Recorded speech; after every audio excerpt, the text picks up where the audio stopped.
My condition likes being ignored as little as I do. I must consume another artifact. And soon.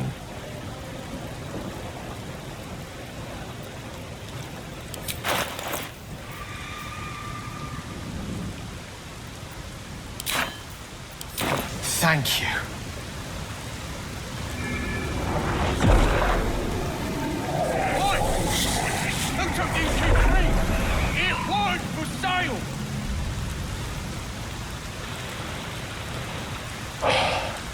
Good gods. It hardly has any effect. Oh, Mister, have mercy on us all. Listen, I need to speak to you, to all of you. It would be unconscionable of me to remain silent. I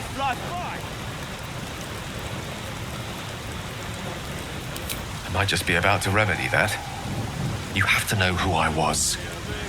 You have to know who I really am. What I am is a walking shadow of the promise I once held. I'm what one might call a wizard prodigy, who from an early age could not only control the weave, but compose it, much like a musician or a poet. Such was my skill that it earned me the attention of the mother of magic herself, the Lady of Mysteries, the goddess Mystra. She revealed herself to me and she became my teacher. In time, she became my muse, and later even my lover. Oh yes, we enjoyed each other's company, body, mind and soul. But even so, I desired more. You see, no matter how powerful a wizard we mortals can become, we never scratch more than the surface of the weave. Mystra keeps us in check. There are boundaries she doesn't let us cross, yet every time I was with her, I stood on the precipice, gazing into the wonders that lay beyond. I sought to cross her boundaries.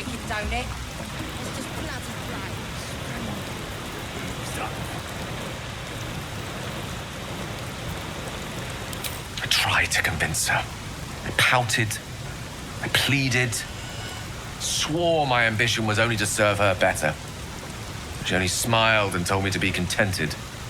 Inconceivable as it seems to me now, I shared a bed with a goddess, yet I wasn't satisfied.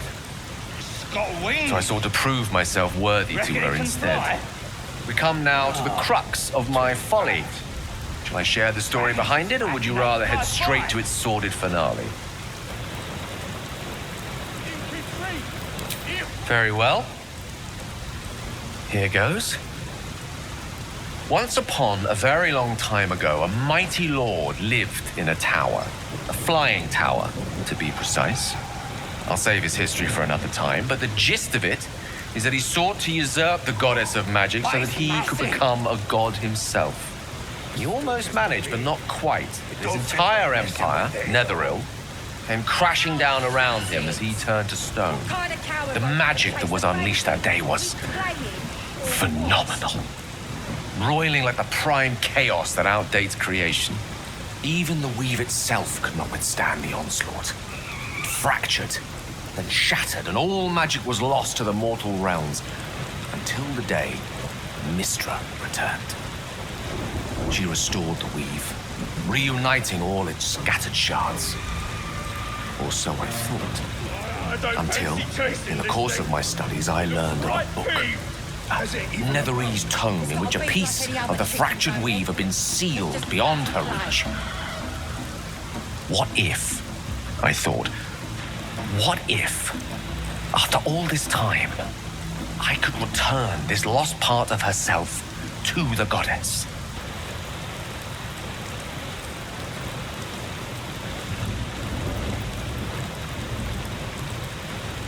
You know me. My gestures can never be grand enough.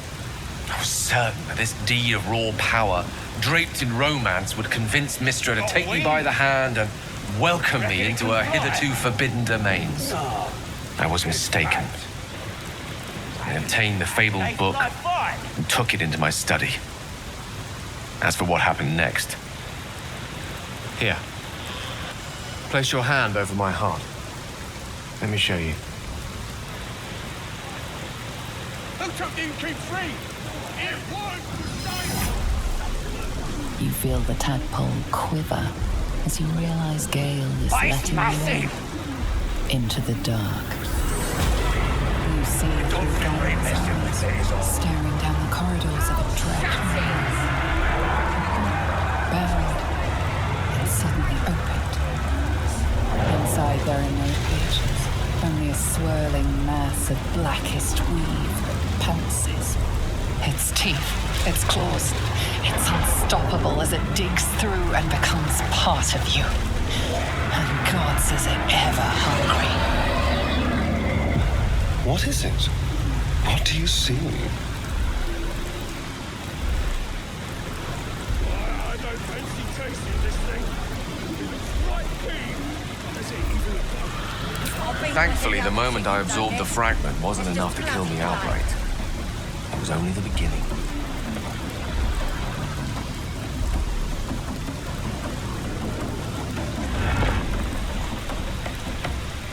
This netherese blight, this orb, for lack of a better word, is balled up inside my chest. And it needs to be fed. As long as I absorb traces of the weave from potent enough sources, it remains quiet.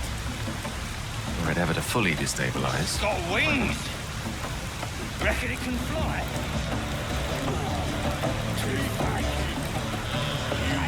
I will erupt.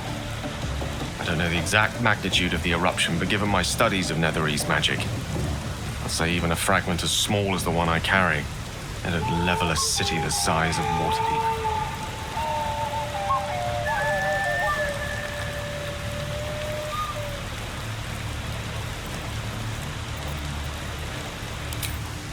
Every waking moment.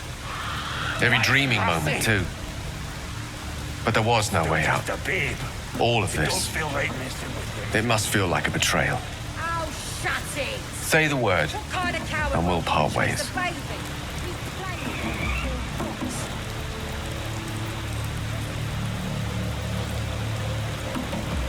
You'd have us debate that netherese jack-in-the-box should be a blip on the horizon by now. I'm in two minds. And frankly, don't care a great deal. Either decision is fine by me. That is a great relief. Oh, a great relief indeed. You truly are a soul that steals my own. From all my new rallied heart, I don't thank you. fancy tasting this thing. I thank you all. Right pig. I understand if you stand against I'll me. be like any other chicken. I'm humbled if you stand with me. Either way, I will do my best not to let you down.